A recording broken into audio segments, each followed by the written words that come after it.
বাংলাদেশ থেকে লাখের বেশি শ্রমিক নেয়ার পরিকল্পনা মালদ্বীপের। বিস্তারিত জানতে ভিডিওটির শেষ পর্যন্ত দেখুন। বাংলাদেশ থেকে অদক্ষ শ্রমিক নিয়োগের ক্ষেত্রে মালদ্বীপ যে সীমাবদ্ধতা ইতিপূর্বে আরোপ করেছিল তা বাতিল করার পরিকল্পনা করেছে। দেশটির স্বরাষ্ট্রমন্ত্রী আলী ইহসান বলেছেন, এটি বাতিল করা না হলে মালদ্বীপ শ্রমিকের ঘাটতি পূরণ করতে পারবে না। মালদ্বীপের শান পত্রিকা এই বিষয়ে একটি প্রতিবেদন প্রকাশ করে বলেছে, মালদ্বীপের আইন অনুযায়ী প্রতিটি উৎস দেশ থেকে অদক্ষ শ্রমিকের সংখ্যা 1 লাখের মধ্যে সীমাবদ্ধ করে রাখতে হবে। এর মধ্যে দেশটিতে বর্তমানে বাংলাদেশি শ্রমিকের সংখ্যা 96,000-এ পৌঁছে গেছে।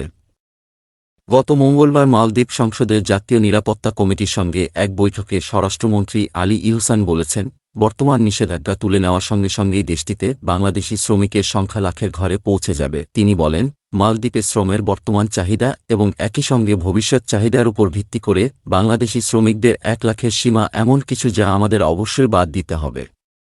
তবে বাংলাদেশি শ্রমিক নিয়োগে সীমাবদ্ধতা তুলে নেওয়ার আগে একটি সুরক্ষা নীতি বাস্তবায়নের প্রয়োজনীয়তার কথাও তুলে ধরেন মালদ্বীপের স্বরাষ্ট্রমন্ত্রী।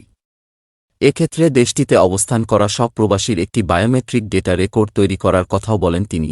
এর আগে জাল কাগজপত্র ব্যবহার করে বাংলাদেশ থেকে শ্রমিক নেওয়ার একাধিক মামলার তদন্তের মুখে গত এপ্রিলে দেশটিতে বাংলাদেশি অদক্ষ শ্রমিকদের নিয়োগের ওপর নিষেধাজ্ঞা জারি করে দেশটি।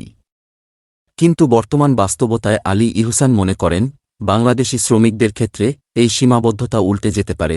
দেশটির স্বরাষ্ট্রমন্ত্রী বলেন, আমরা সংসদে সীমা প্রত্যাহার করার সুপারিশ করব, কিন্তু যতক্ষণ না আমরা নিরাপত্তার ব্যবস্থা পুরোপুরি বাস্তবায়ন না করি ততক্ষণ পর্যন্ত আমরা তা করব না।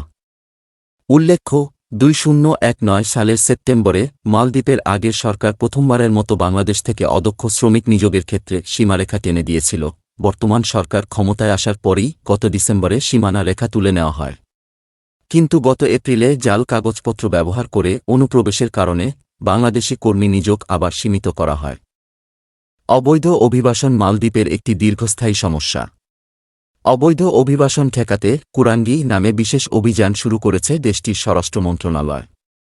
এই অভিযানের মাধ্যমে ইতিমধ্যেই দেশে 1,500 জনেরও বেশি অভিবাসীর বায়োমেট্রিক ডেটা সংগ্রহ করা হয়েছে।